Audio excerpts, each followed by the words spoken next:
Fighting God!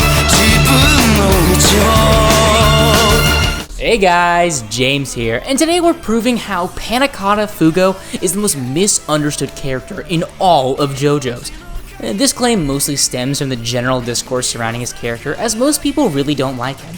They think he's weak or a coward, when in reality I don't think that's true at all. And I feel I can prove this with his background, stand, and overall character. Fugo's past.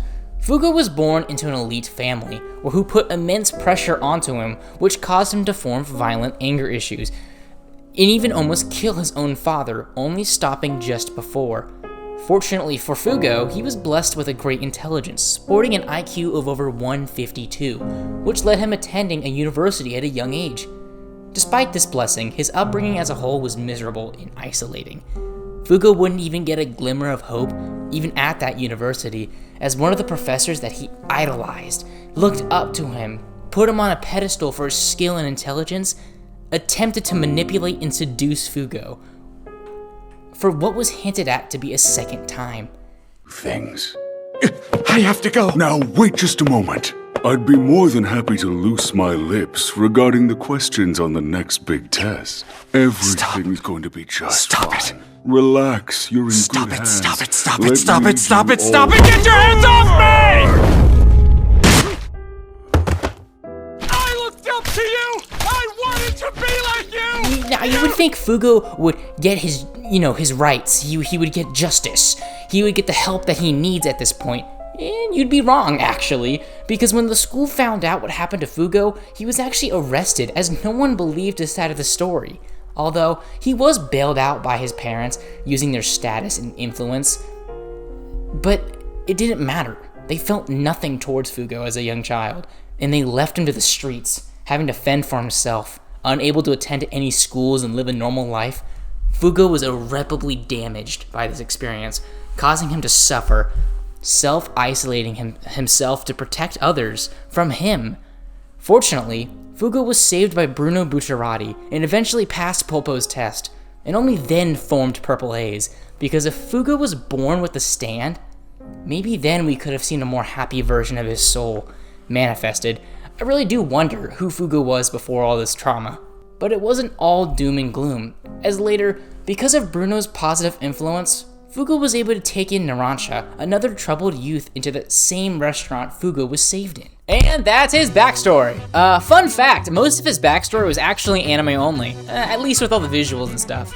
But I find it really interesting how much effort the anime put into his backstory, especially since most of it wasn't in the manga, so it was just anime only. I said that before, but I just want to emphasize that, just because it's like they were planning on him coming back as a villain, but I feel they put all this effort into his background to give him a more of a sense of his trauma, which was literally manifested within his stand in the fight with Man in the Mirror. Speaking of his stand, what Purple Haze represents. For this section, we only have a few scenes to work with, but even with those little scenes, we as an audience can see how truly disturbed Purple Haze really is.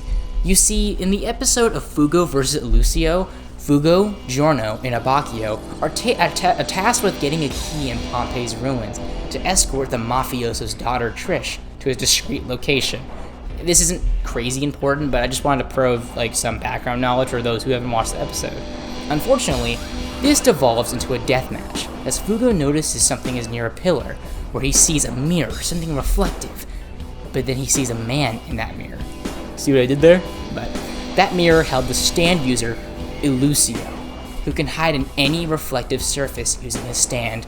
Man in the mirror, I've said that 4 times, but Fugo attempts to warn Abbacchio and Giorno to no avail, so he sacrifices himself to save his friends, becoming ensnared in the mirror world, forcing his stand, Purple Haze.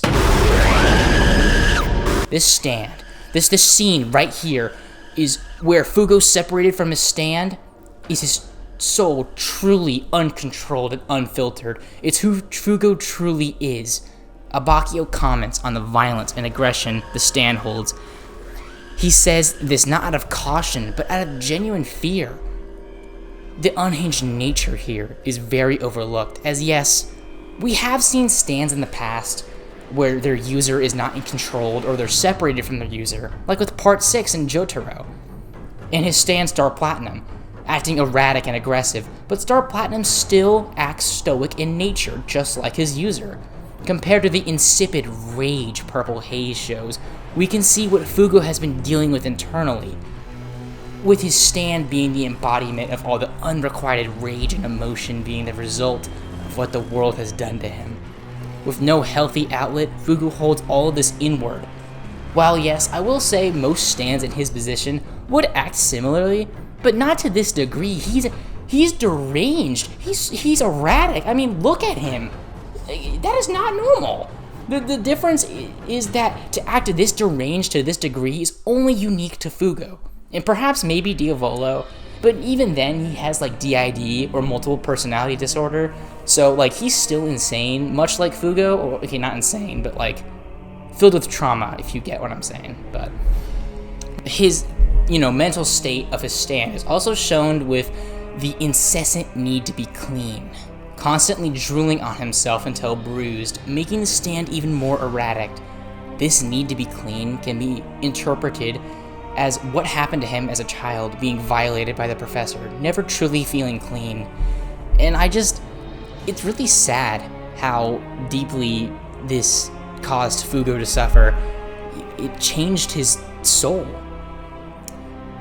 And at this point, we aren't even, we don't know Purple Haze's stand very much at this point in time. Within a couple of seconds, we can really see how truly damaged Fugo is, and it's such a great representation of what his stand is and represents. And we're not even introduced to his powers completely yet at this point. Abakio describes his powers being a virus that emits from Purple Haze, causing the death of any living organism, preventing anyone, be it friend or foe, from coming near, which again is a result from his past experiences.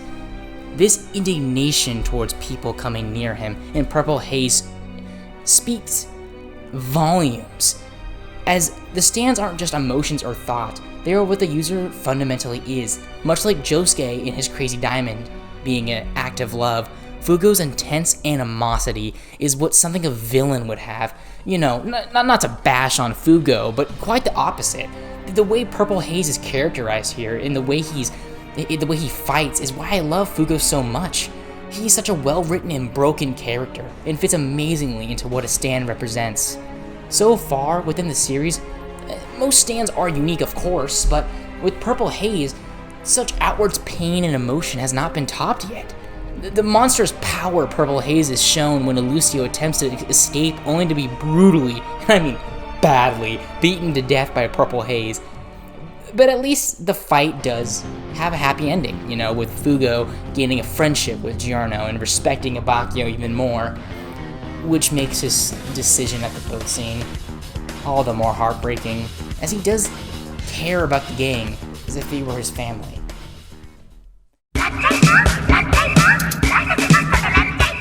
The betrayal.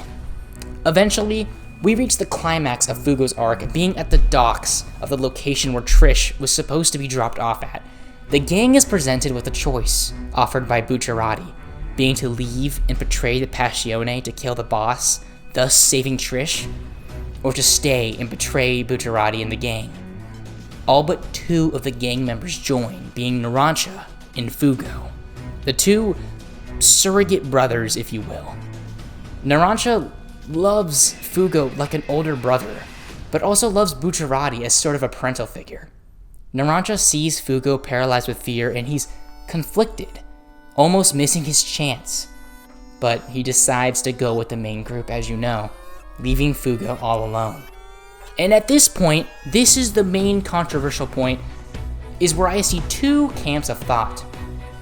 Camp 1 being the people who believe Fugo was a traitor and a coward, for even considering to work against Bucciarati, thinking that his stand is so powerful. Why would he be scared? He's so cool, well, which is true, and then the other camp being the ones who understand why he stayed. I won't be a martyr. I refuse. And I am with that camp, but I think it's more nuanced and justified for him staying. Not only did Bucciarati even say staying is not a bad thing, and even encourage them to actually think about and make a decision, but Fugo's only 16 at this point, and being told to fight a mysterious superpowered gang boss that took control of all of Italy in a very short time, controls a small army of superpowered psychos, and not that Fugo would know, fighting the same guy who crippled Polnareff, who's a very strong character in his own right. Fugo has no idea who he's fighting, let alone someone who manipulates time. So, knowing all of this, Fugo's staying is more than reasonable. Although I wouldn't go as to say smart, as Diavolo would either kill or torture Fugo for information on Bucciarati's gang. But, we'll never know, as he was supposed to be a villain and come back in the story, and I would have loved to see Fugo characterized even further. As we got so many episodes dedicated to him, it felt like such a waste to just throw his character away. But with all that said, I can't boil his character down to such a disingenuous concept of saying that he's just a wasted, or a scaredy cat, like a coward. And yeah, you know what, he was scared. He was scared that another tragedy in his life would happen, and why shouldn't he? He can't control his stand completely without hurting his friends. It's a very situational, all-or-nothing nuclear bomb in a universe where he is fighting much more powerful stands, which they don't even know the rules for, by the way, and they don't even care. He's fighting like murderous people. Look at the people he's fighting in Part 5. No! Yeah, I would say too, are you crazy? I mean, if you really wanted to see what could have been, look at Purple Haze feedback. And I know that's a little bit of a cop-out, but I myself have never actually read the story, but here's the gist of it. Fugo was expanded upon, eventually maturing in his stand, accepting his inner turmoil inside of him as just another facet of him. He fully accepted that part of him, his past. And his stand actually matured and it grew. Not like a Requiem stand, but kind of like an act, I guess. You can also see how he was somewhat redeemed in the novel from betraying them, because he kinda did, but not really.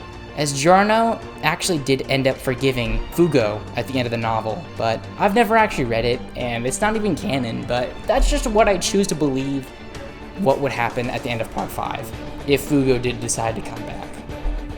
Now I hope you understand Fugo just a little bit more, and you will give him and Araki some more grace. Yeah, he did waste his character, but what we got was still a fantastic characterization of what a stand represents, thus making Fugo the most misunderstood character in the franchise, a victim of circumstance, and what happens when those circumstances redefine your very soul. Sticky finger!